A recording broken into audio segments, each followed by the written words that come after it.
through your book to us and tell us a little bit about what it seeks to address, something about the various chapters, and maybe you can tell us why you chose the specific number of chapters. I think that that's quite an interesting observation as well, based on Charles Miller's notion of the perfect number.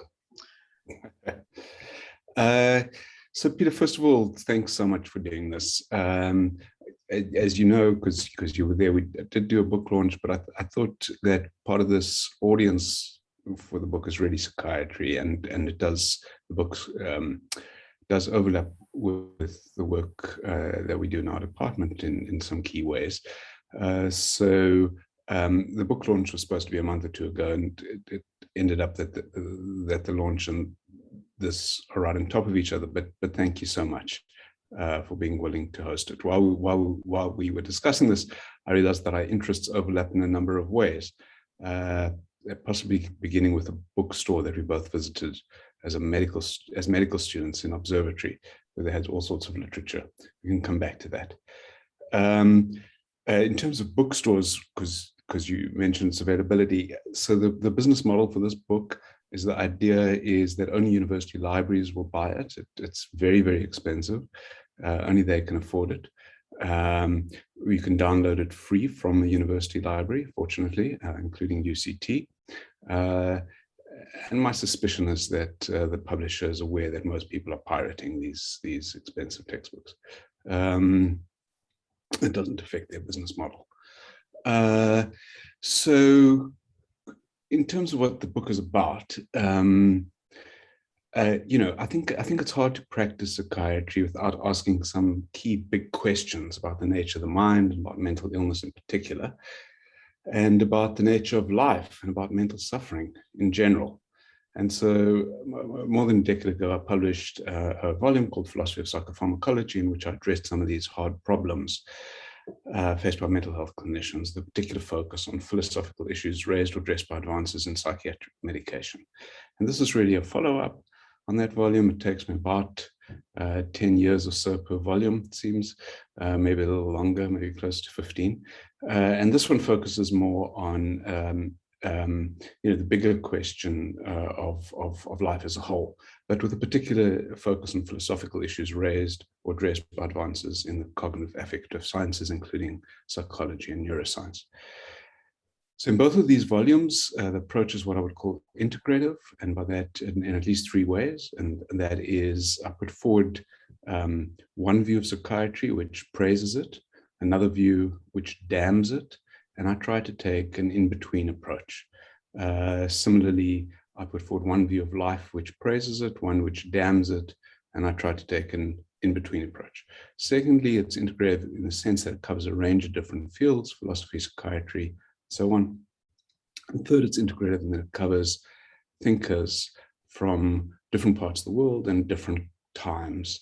It turns out that Aristotle plays a role, but also Spinoza, Hume, lack of the American pragmatists, John Dewey in particular, and some others. I think it's pretty easy to criticize this book. It's not really philosophy. It's not rigorous enough. It's not really neuroscience or psychiatry. It's not empirical enough. For someone you know, who's a medical officer working in the trenches, it's probably a little bit intellectually pretentious. For a person with mental illness, it doesn't offer any new treatments. But my counter argument to these points is that it's sometimes useful to take a step back from the trenches and just think about what we're doing. And yet, if we become, you know, overly, well, without, you know, if it becomes overly technical in terms of either neuroscience or philosophy, we perhaps lose something. And so this tries to hold a space in between. And the other thing about this particular space is that I have to admit to not resolving any of the big questions and hard problems that I ask. But I also sort of would counter that that's actually important, because anytime someone tells you that they know the answers to some of these questions, then they most likely are incorrect. And then the number, you know, I refer in the forward to a famous paper called 5 plus minus 2 by George Miller, which says that that is all that we can hold in memory at once. So the book asks a few big questions, things like what is science or what is truth, what is the mind, what is good and bad, what is the meaning of life, and doesn't try to ask too many more questions than that at the beginning.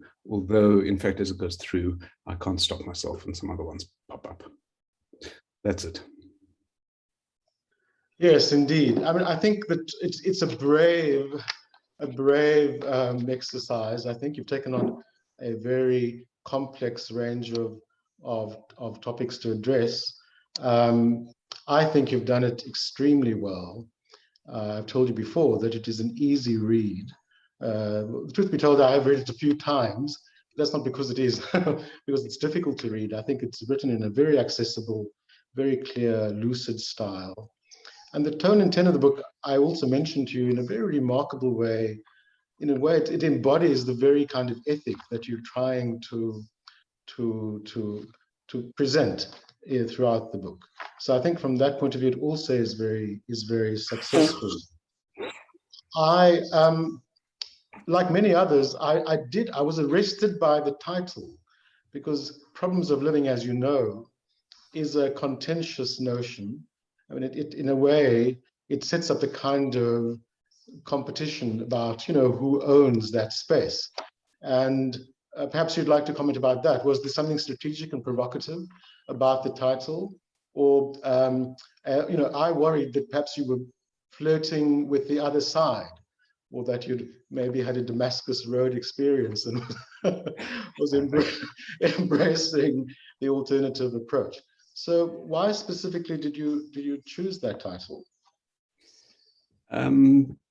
Yeah, I suppose a few things come to mind, Peter. What you're referring to, I think Thomas Zaz uses the phrase, or was popularized the phrase problems in living. It was actually first used by someone else, but he kind of, and I presume that's what you're talking about, the dark side. Thomas Zaz falls in the school of anti-psychiatry in a way, myth of mental illness. And so when we call someone, let's say they have schizophrenia, actually what he would say is, no, they don't. They're just having problems in living. But I changed the in to of because others have talked about the certain hard problems. There's the hard problem of consciousness, for example. And so it's a little bit of a play on sort of a literature and philosophy that talks about hard problems. And then, Dan, in terms of the range of topics that you do cover, it is quite extensive. And I think for the purposes of this presentation, we'll try to avoid some of the technical complexities. But since the central concept that you're trying to evolve through the book is one which tries to ply a path between two juxtaposed positions, one which you style as a classical one, which sees our endeavors as some are being based in hard science with a very sort of logical positivistic kind of approach, and the other being a critical one, which is more contextual, more hermeneutic in its endeavors. And then you trying to, as I said, ply this kind of middle path.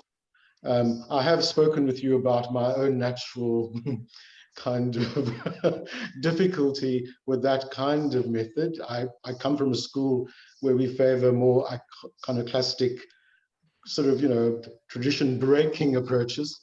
But nonetheless, I think that what you're setting out to do is to extract what you believe to be positive of these two contrasting approaches to populate this middle integrationist approach.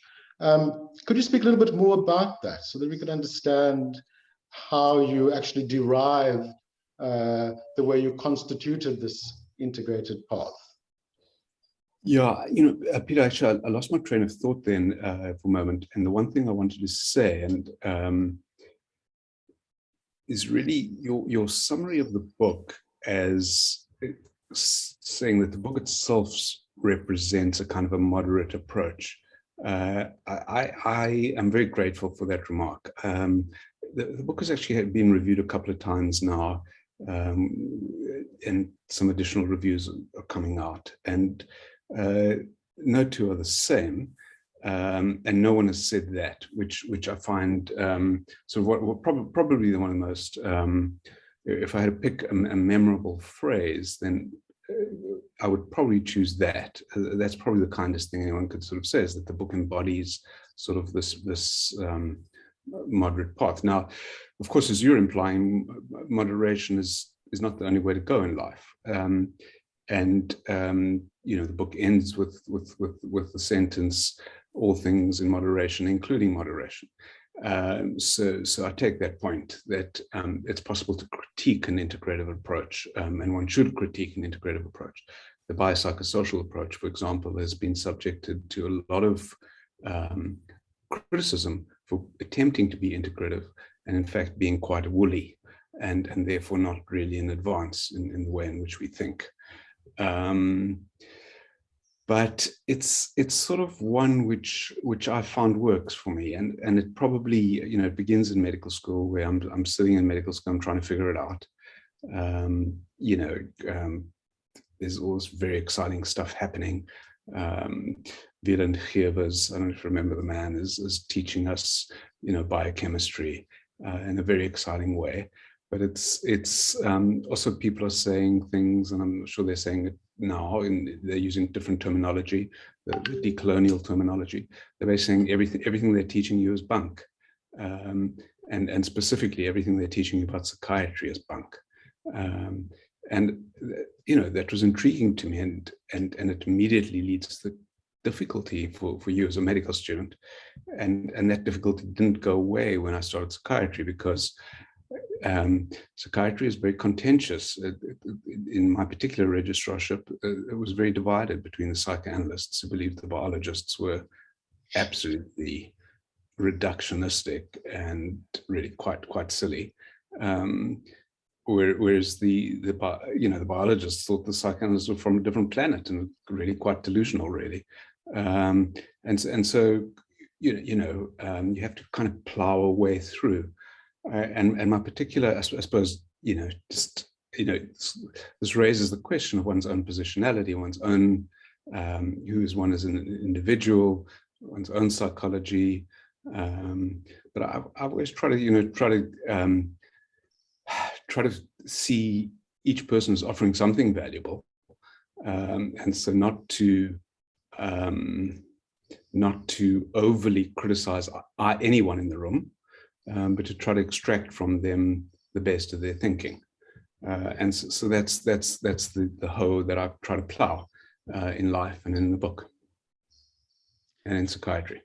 Yes, and so, but you do identify some of the, let's say, the traps in the so-called classical tradition. The trap being that it could be overly scientistic or overly reductive. In a similar way, you do level certain kinds of suggestions about an overly critical approach, namely that it is pessimistic and perhaps problematizes the work that we try to do. And in some respects, you're seeking to try to resolve, or at least to develop a model that is relatively free of those traps. And so the integrative approach is still very explicitly a naturalist approach. And I think that what you are trying to do is to carve out a kind of naturalist approach. Unfortunately, because the material that you're engaging with is so complex, you are left with I think you capture it very nicely as a kind of fuzzy or soft naturalism that must be accompanied by a pluralistic explanatory model that will try to integrate the kind of hard facts, but also to run alongside values and other kinds of considerations. So this is what you, I think, are trying to develop. I'd just like to, yeah, maybe you can just comment about that. Absolutely. So people have this, the question of what is science is actually quite tricky and quite fundamental to the book. It's sort of similar to the question of what is truth, but psychiatrists would be more interested in what is scientific, and it's really not that easy to answer. One of the problems is we don't train in science as doctors. We train in kind of this application of general knowledge. So we ourselves don't, in fact, advance science that much, unless we get into it later in our careers. And it means that we're not actually that familiar with what is science. I think often in university conversations, there's this thing about research, and people, my humble opinion, don't really understand what good research is. They don't, for example, understand that research involves a team, that in order to produce research, really, it's not Einstein sitting on a couch. That's one kind of research, perhaps. It's rarer and rarer. Now on physics papers, you have 2,000 authors, and that's much more common than Einstein on a sofa. So, to integrate those 2,000 authors and get them to produce a product, that's quite a different set of skills from Bert.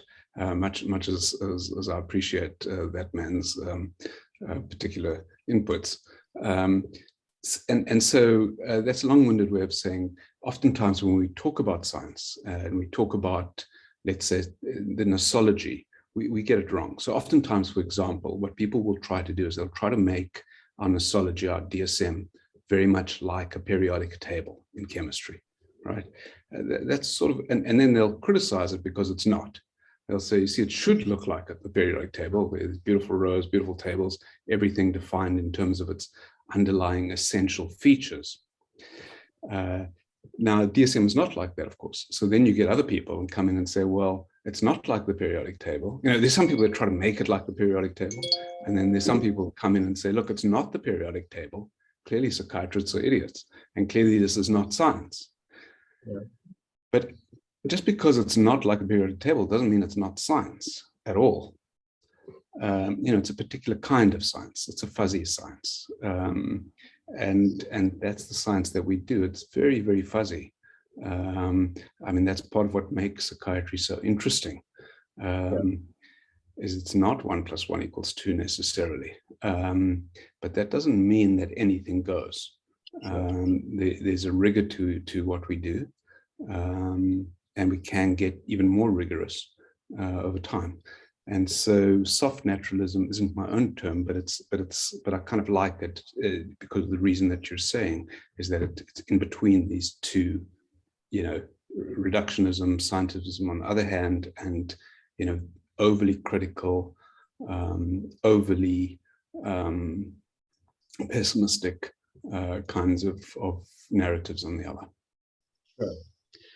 Yes, indeed. And I think that you do construct a very rigorous sort of line, drawing on intellectual traditions of thought from classical times, Aristotle specifically, and the Stoics.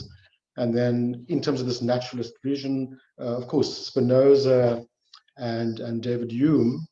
And then, as I said to you, this very interesting novel, to me anyway, sort of segues sort of intercontinentally to American pragmatism, but certainly in terms of Dewey, that notion of a pragmatic realism, and you develop that through what we now latterly discovered was an area of great interest to us as medical students, which was a critical realism, the writings of Roy Bhaskar and Ernest Gellner, for example, and then the very important development that you then bring in is the work of Lakoff and Johnson in terms of their work on linguistics and neuroscience, and particularly the notion of the mind being embodied in the brain and also embedded in society, I think provides a very useful, but at the same time quite rigorous metaphor of how these things operate. So I'd like you to speak particularly about metaphor, because that is it is quite a central construct within the book. I find that quite appealing because I noticed that you also read Eric Byrne as a young medical student, and transactional analysis, and then the work particularly of Claude Steiner, Scripts We Live By. The notion of narrative and of metaphor does have a certain kind of appeal. So, but of course, you're speaking about something more rigorously embedded in a neurobiological substrate. So, if you could just very briefly just speak about metaphor and its centrality in your model. So Peter, that was a lot of stuff, and I fear that we may have lost some of the audience. Let's just go back to some of those things. First of all, you mentioned three types of realism. You mentioned a lot of names, and I am assuming that you're not asking for me to run through those names in any depth. Yeah. But maybe let's talk about. I beg your pardon? Just specifically about metaphor, but it does evolve out of that particular stream. So let's. I want to. It's a complex question, so I'm going to break it down into, first of all, different kinds of realism, because what we're arguing, what scientists are, is they are in a way realists. They hold that you discover more about reality.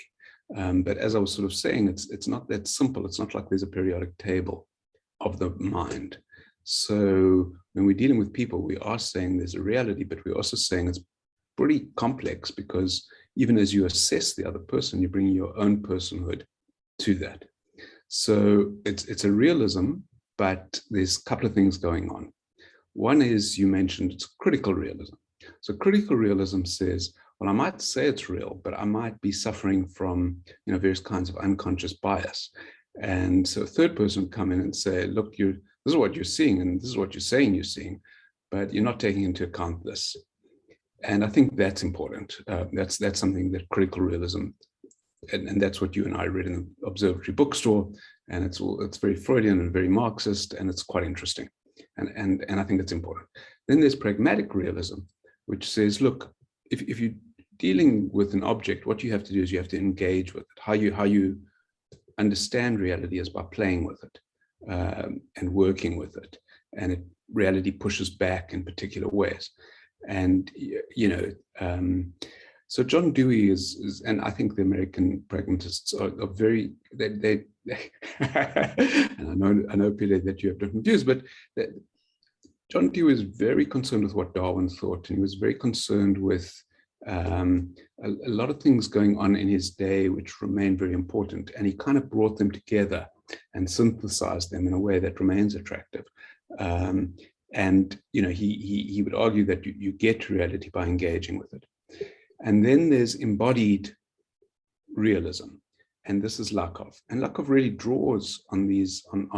He's not different from Busker, and he draws on Dewey. And he again says the way you understand the world is by engaging with it. You do use language, and he says our languages, we don't realize how very metaphoric our language is. So when we talk about being up and being down in psychiatry, we don't realize that that's a metaphor, but it's a universally understood metaphor. And it's so, we also talk about things like feelings pushing against us, or feelings exploding. And, the whole of Freud is really this extended metaphor of feelings coming up through, and we try to suppress them. So much so that that's part of the way in which we think about life and think about one another. And yet it's just an extended metaphor, which may or may not be true. Now, the question of whether it's true is important, because that's what science is. Science is, so the argument of the book is that we use metaphors, and that some metaphors are better than other metaphors. Now, we use metaphors even when we think about disease. So the very philosophical, the heart of philosophy of psychiatry, the most important question is, what is a disease? And the only way we answer that is by various metaphors. One metaphor is, for example, of a breakdown. Another metaphor, for example, is of an attack. We get attacked by a bug, and then we throw in our armamentarium of drugs. Now that metaphor works really, really well for infectious disease, where there really is a bug, it turns out, that you can examine under your microscope, and where the medications that we use get rid of the bug. But when we're talking about an armamentarium of drugs, you know, from an invasion of schizophrenia, that it works less well. So we like, often in psychiatry, we like the imbalance metaphor. We say the person's out of whack, and we're going to use medications that restore the balance, the yin and the yang. But that too is a metaphor, really. It works very well. I like it. I love it. It's a useful metaphor. I think it's a better metaphor. So if we're going to talk about schizophrenia, I would prefer an imbalance metaphor to an armamentarium metaphor. But they're both metaphors. And so part of the issue is then understanding the metaphors we use and understanding where they go wrong, understanding where our stories go wrong.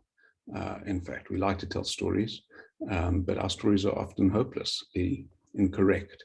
Now we can, for example, to talk more about the metaphor of illness, what happens then when we have unusual kinds of illnesses?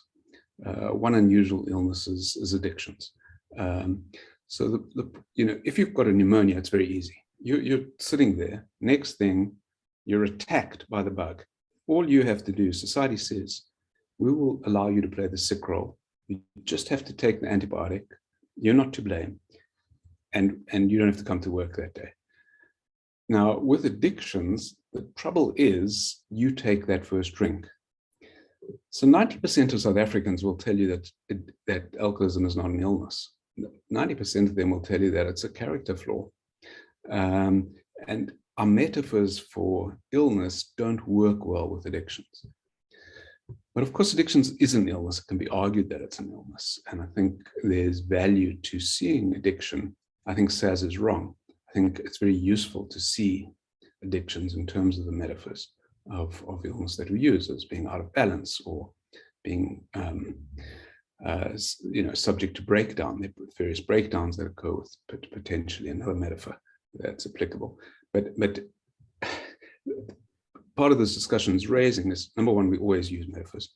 Number two, other people don't buy our metaphors that we use necessarily. Number three, actually they should. We can convince them that our metaphors are better than their metaphors, potentially, if we're right. But there's a lot of debate going on there, and probably we won't resolve it today. And I'm just concerned that, just in the interest of time, to move on to the area where you try to explicitly address issues of morality, the chapter on good and bad, and you know, that is central to our work, as you said, describing moral responsibility for pathological behavior, and to what extent a person is relieved of moral responsibility when they're ill.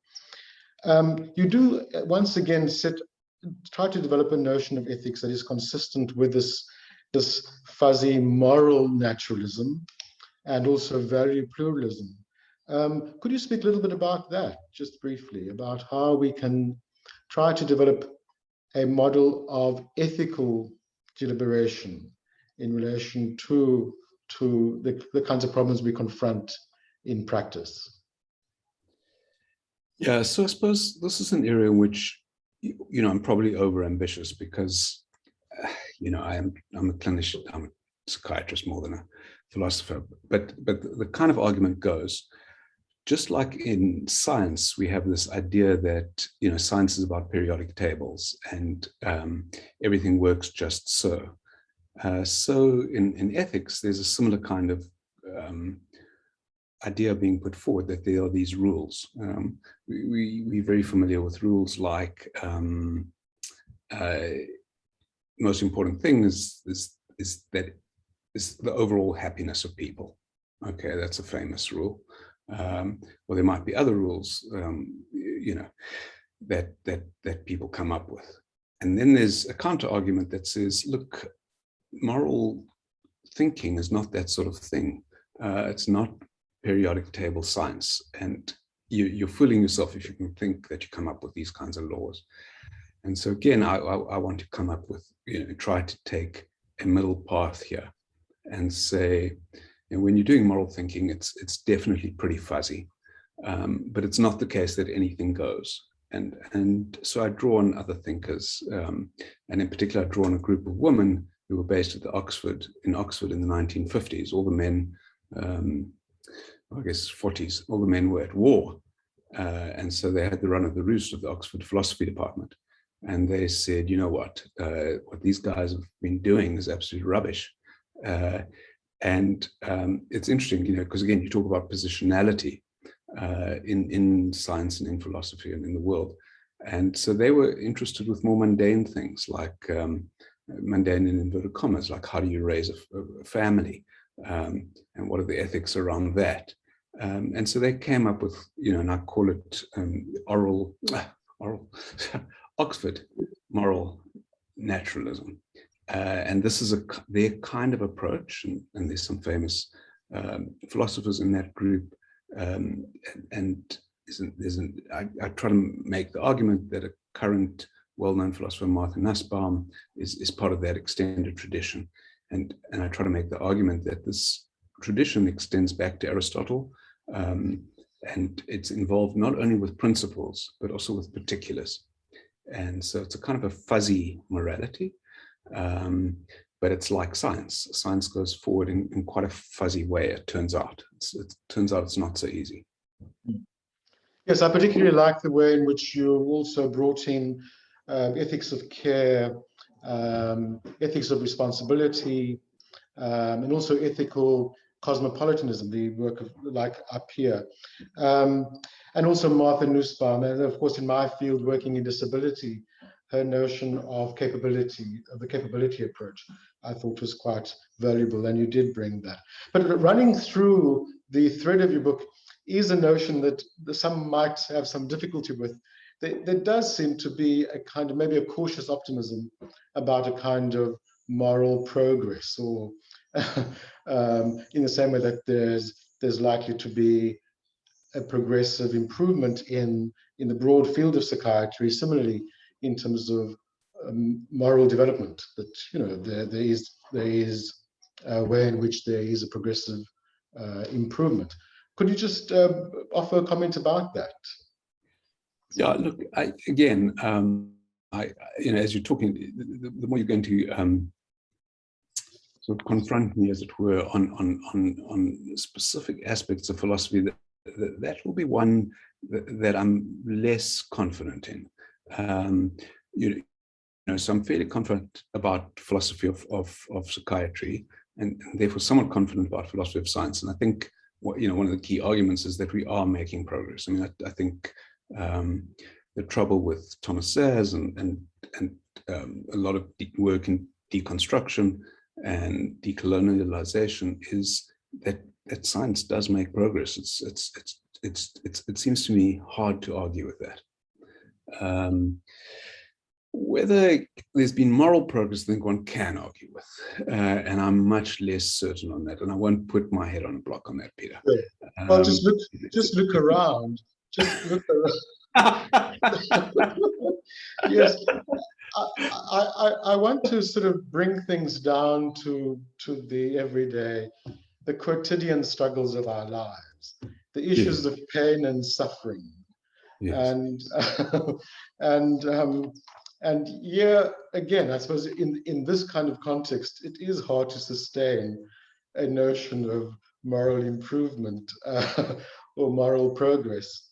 But maybe if you could just comment about that, because in our everyday lives, we are confronting an overwhelming set of difficulties in terms of the burden of mental illness, mental suffering. Much of it can be ascribed to contextual issues like poverty, endemic violence, also legacies of past injustice, the violence of inequality, and of course that does have an impact on our everyday life in our practice. Yeah. Does your model have anything to offer us in terms of at least thinking about it, and then also adopting a stance that could be sustainable within this kind of moral? So as I think I sort of said about anti-psychiatry, I mean, part of my wish to have something to say about anti-psychiatry is you have to take it very seriously. I mean, the arguments of anti-psychiatry are strong and very engaging, and I felt they were right in many ways. So it would be similar here, where you're saying to me, you know, is there progress in the world? And I would say to you, but that's my whole problem. I don't see it. And so, you know, the whole motivation for writing a book like this or thinking about this is to try to find some hope. You won't find me saying, you know, things are going swimmingly well, because that is not what's driving. Yes. You know, some people, this goes back to, and I cite in the book, some people say philosophy begins with wonder, and there is that school of thought, but there's another school of thought which is also relevant here, which is that philosophy begins with pain and suffering. You know, you see how badly things are going, and you say, my God, you know, surely we need to do something about this, and can we do something about it, and is it as bad as it certainly feels and looks? So you won't find me being a Panglossian optimist. You also won't find me being a positive psychologist. You will find me making sharp criticisms of positive psychology as not recognizing the pain and suffering in the world. But at the same time, I think, and where this is easier is the more you move it to health and science. You know, so science is undoubtedly, there's been progress, and health, absolutely, there's been enormous progress in terms of health. So, you know, would you rather be living in the 21st century with all the gloom and doom that you correctly and appropriately mention, or some other time? We are so much healthier than we were even a century ago. You know, our lifespan is much longer. Our dentition is immensely improved. Our height, we're taller than all of our forebears ever were. So humans have never been as healthy as in the year 2021. So I think it's very important not to get caught up in, and this is another part of the things, not to get caught up in a victimology trap and say, you know, so, you know, the most famous pessimistic philosopher is Schopenhauer, and in a way that's what we're dealing with. He's saying, here's where he's right, but there's a glimmer of hope, chaps, if we can, people. Yes. There's a glimmer of hope, people, if we can, if we're lucky enough to be able to feel it on a particular day. All is going well, if one has a good cup of coffee in front of one. Yes. And then something else that has become really, really relevant in our work every day. You know, your model kind of obliges us to embrace explanatory pluralism and also an epistemic humility. As you know, our field, our neuroscience, psychiatry, operates in a sea of alternative facts, of pseudoscience, conspiracy theories. Does your work, this book particularly, and the kind of approach it espouses, does it have anything to offer us in response to that? So one of the points that I make is, and this is where I think people, you know, often don't understand what science is, that really what differentiates science from pseudoscience is not the facts, but the values. So the scientific process is a kind of a human activity, and it's a human activity which has certain virtues. We call them epistemic virtues, and they're things like fallibility, that as a scientist, you almost want to be proven wrong. There are things like transparency. You want to show your scientific experiment to the world. And so science is actually in many ways differentiated from non-science or from pseudoscience by its different values. And so that's how I differentiate science from pseudoscience. It's not about what the facts are. You know, that might be your knee-jerk response, you know, that the vaccinologists have got all the facts correct, and the anti-vaxxers haven't. It's not about that. It's about the different values that they're taking. Sure. And some of our values, we need to be careful when in academia, we often take the values of the anti-vaxxers. Their righteousness, for example, is something that we see all too often in our faculty and in our department. So, you know, it's about having the appropriate values, you know, fallibility, epistemic humility being cardinal. Yes. And then also an enduring difficulty in our context is as mental health practitioners, or generally health practitioners, we work in circumstances that are often just grossly unsatisfactory. The burden of inadequate resourcing, and that often poses an ethical challenge to those of us who work in the system. Often it is reduced to the ethical choice about staying and engaging, or actually finding an ethical reason to walk away. Does your work in this area have anything to offer those of us who are engaged in that struggle, particularly at the moment? Much of those issues have been heightened, particularly in the time of crisis related to COVID. So schools, you know, I mean, when I was growing up in psychiatry, the big debate for me was biology versus psychodynamics, and I struggled with that. Now it's been transmogrified into a debate between clinical neuroscience and global mental health, where clinical neuroscience, you know, focuses on biomarkers and really understanding the brain, and global mental health focuses on things like human rights and social determinants. And so I think that's become a big debate in our day, and splits the field. And again, what I try to do is say neither is right. And there's something valuable about both. And we need to be careful. I mean, you know, this idea that all mental illness will go away if only we were all, you know, this is a Marxist utopian state, may not be true. On the other hand, this idea that everything will go away if we just had the right pills is probably not entirely correct either. So it's trying to find a way through this muddle that we're in, and it is a muddle, and I think we should accept it as a muddle, you know, but nevertheless try to make progress, and I think we can make progress. I mean, I think we have learned that certain social determinants are key.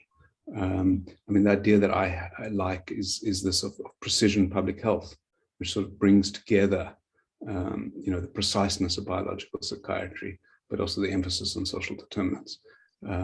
So, you know, again, it's in keeping with sort of the vision. It's sort of to try to not play victim, not say, you know, we're in such a difficult situation. Of course, we are in a difficult situation.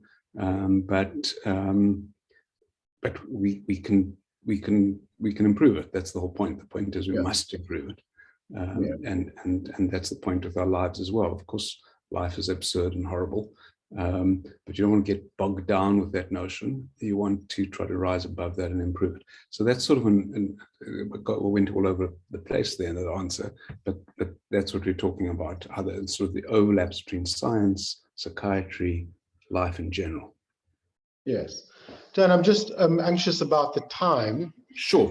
Maybe we could suspend our little dialogue for a while. Sure. While we see if there are any questions from our audience. Sure. If someone could, there's a question from Miriam Kajika. Miriam, do you want to go ahead?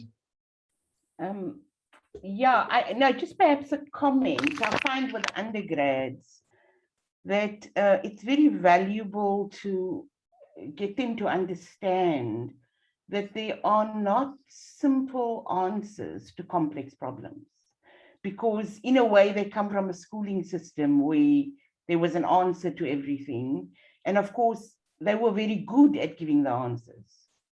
That's how they got to medical school. So when one can get them to understand that they are not even necessarily solutions, but engaging with a process to try to get through the complexity is more important than having a pat answer to a complex problem. So just probably that comment I want to very well put. I would agree fully. Yeah. Just trying to see if there are any other questions. I've also looked at the chat line. Nothing's come through there. I have said to you, Dan, that I was very pleased to discover that the program we were running for medical students in the critical health humanities stream very much captured what you presented in this book, and that's been a great relief to me, particularly, that we were really spot on. Of course, there's an ongoing challenge in trying to present this kind of critical perspective to undergrads, and it's something that we might want to revisit in a slightly more rigorous way. Also, I was pleased to hear that you now teach something about critical approaches to psychiatry to postgrads. You might want to comment about that. So, I mean, Peter, I think you know, the work that you've done on undergraduate curriculum, I mean, Mary mentions it as well. I mean, there's a long history of this, of trying to say, you know, we're not force-feeding facts. We need to be critical of what we're teaching. And I think I'm pleased that, and that's what the book is about. And that's, I think, what the undergraduate course that you've developed is also about. So I agree with you. I'm also pleased with that. I have felt,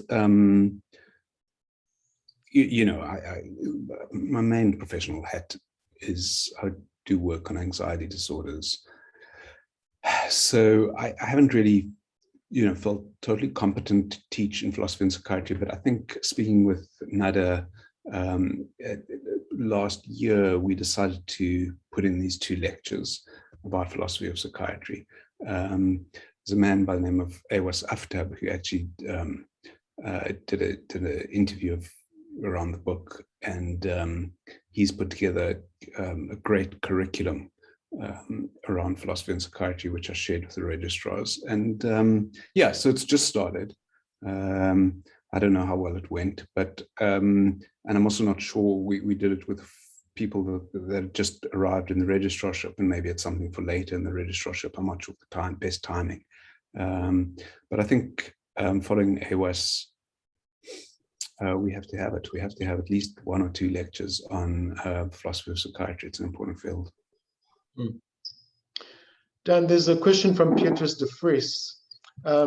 Do you think that we have more mental illness precisely because we are more physically healthy? That's an interesting question, which raises the questions about the ongoing lack of parity between physical and mental health and their services. Yeah, I mean, thank you, Petrus. Look, I mean, a big part of the book is about a non-dualistic approach. You know, anyone wants, well, I mean, you know, no one wants psychiatry to be brainless, and no one wants psychiatry to be mindless. And you know, so you know, we want to take an approach that acknowledges both brain and mind. That said, there's no question that what's happening in the global burden of disease studies is they divide things into infectious disease and non-communicable disease.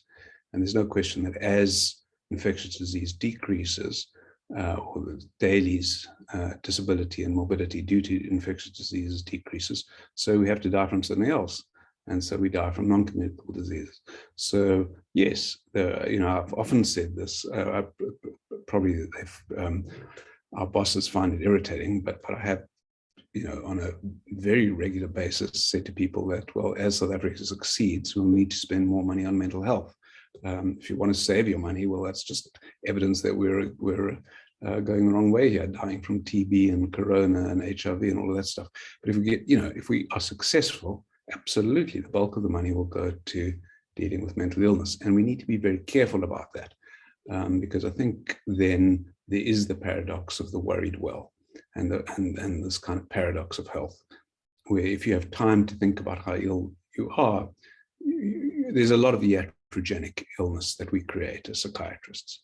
And far wiser people than me have said that, you know, we have neglect, as we do that, we neglect the seriously mentally ill. You know, we kind of look at our belly buttons and say, well, I'm busy finding myself and I need to see a psychiatrist to do that.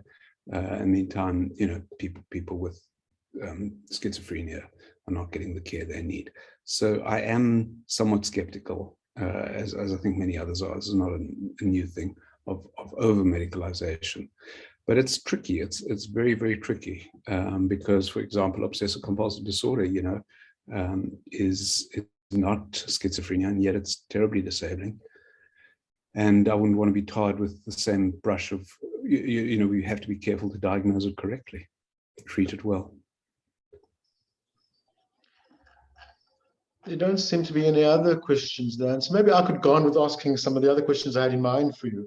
Sure. I'd like to just get your reflections about our department and what you've explored and developed in terms of this book, what that could offer for the department, its functioning, especially in areas of collegiality and the hospitality to diversity and difference, those kinds of notions that are relatively. Sure. But I think your book does possibly speak to that, and I just thought I'd hear what you'd say.